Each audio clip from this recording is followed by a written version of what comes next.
Welcome back to Pachter Factor on SIFTD.net. If you are watching real time, that's because you are a Patreon patron, or because you are a YouTube subscriber, or because you took the extra step of linking your Amazon Prime account to your Twitch Prime account.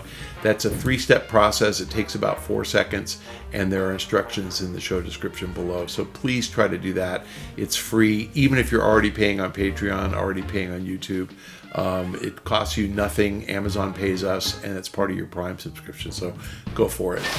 Okay, our question from YouTube today is from Hadare187.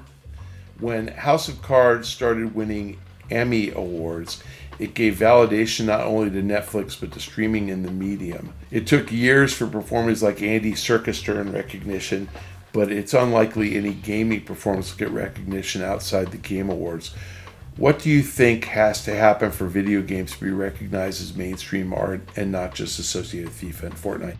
Yeah, it's interesting. Like I think that Jeff Keighley is on to something with the Game Awards. And Jeff's 42. I've known him for 22 years.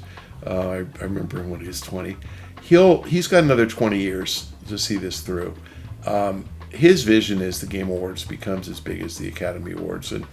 And you know, I'm sure he'd be very happy if the Game Awards was as big as the 1970 Academy Awards, but still, you know, televised and a big deal. And I think he'll ultimately get there. It's going to happen because so many people play games. And to be honest with you, I think games have to be more mainstream than they are now. Mobile games are mainstream, but they're not typically the kind of thing that you would think is worthy of an Academy Award type award show. But Game Pass is going to democratize games. And I could see Game Pass getting up to a couple 100 million subscribers and looking more like Netflix. It'll take 8 to 10 years, but I think that'll happen.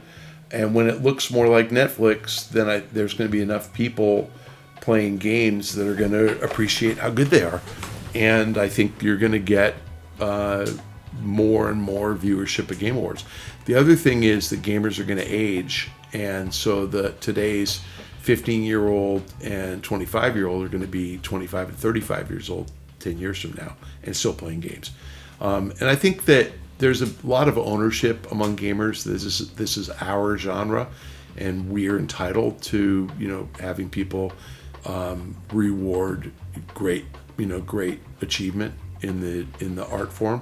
So I expect that what Keighley's doing is going to happen. Now the thing is that Keighley's not going to be able to do this by himself, and although I think his business model is pretty smart, and he gets like sponsorship for game trailers during, you know, game reveals during the show, ultimately I think he gets purchased by a media company and backed by somebody, you know, whether that's Paramount or Disney or, you know, or Universal, NBC Universal. Somebody big is going to say there's real value to this, and Jeff's going to be a major producer with a major media company and have the budget to pull this off, and they're going to turn this into an event. So just like the Golden Globes, which is a schlocky little group of Hollywood Foreign Press Association, you know, 80 some odd members from different countries outside the U.S. It's going to be the same thing that, you know, if you get a backer that decides to make this a primetime TV show, people will watch it. And if people watch it, they're going to care. But I think you're going to need a Game Pass to make games hardcore, like serious games, AAA games, really mainstream, way beyond console ownership. And I think Microsoft's got that vision as well. So I think it happens. I think it's 10 years away, maybe 20, but let's last as long as Jeff does until it happens, and then we'll archive this episode and we'll point back to Hadare187 as being the one who asked the question, because you're very perceptive and you're right.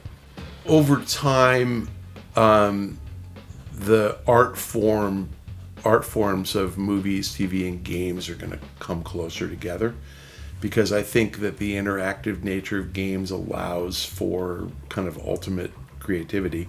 I think the technology allows, you know, for deep fake film, that's essentially what a game's going to look like. So games are going to be more movie-like. I think the stories are going to be more interesting. I think the interactive nature of the story makes it even more compelling.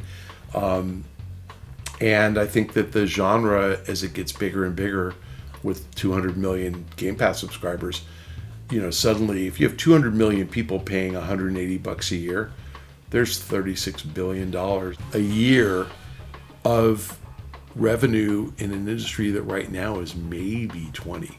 It's probably 15.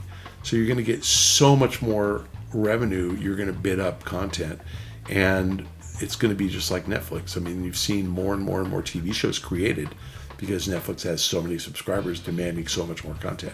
So I think that the success of Game Pass is going to drive even more creativity. And yes, I think that ultimately the content's great now, but it's going to get better and better and better. And interestingly, we had that question about fewer and fewer titles and bigger propositions. If you have 200 million subscribers, you're going to be able to get away with smaller games. A game that only 5% of your 200 million people play is still 10 million people. So you're going to end up with more stuff showing up, and that I would say is the game equivalent of a Jordan Peele movie, which are great, but they're relatively small audiences. But every once in a while, they pop out and get nominated for Academy Awards, and he gets nominated for Best Director because he is great. So I think it's a very healthy, virtuous cycle. The more people who subscribe, the more content Microsoft's going to be required to produce. The more content produced, the better. And the better the content, the more likely there's going to be standout things. So, and again, crossover TV movies is going to help drive awareness. And I can see Microsoft forming a movie TV studio to turn some of this content into, just like Nintendo's doing with Mario, because it's great advertising, it's great branding.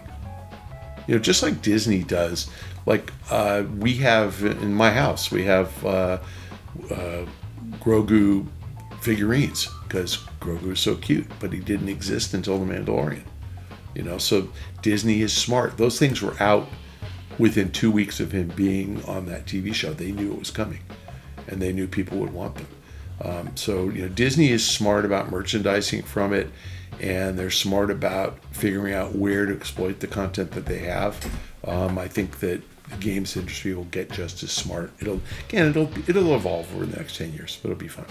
Anyway, thank you for joining us on this edition of Pachter Factor on SIFTD.net. If you're a Patreon patron or a YouTube subscriber, we thank you for your patronage. That's keeping the lights on.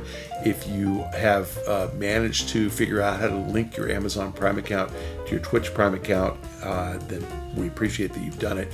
If you haven't figured it out, the instructions are in the show description below. So figure it out, because it's easy and free. If you already pay for Prime, you're already getting the option to do this for free, and we'll get paid by Amazon. So please try to remember to do that.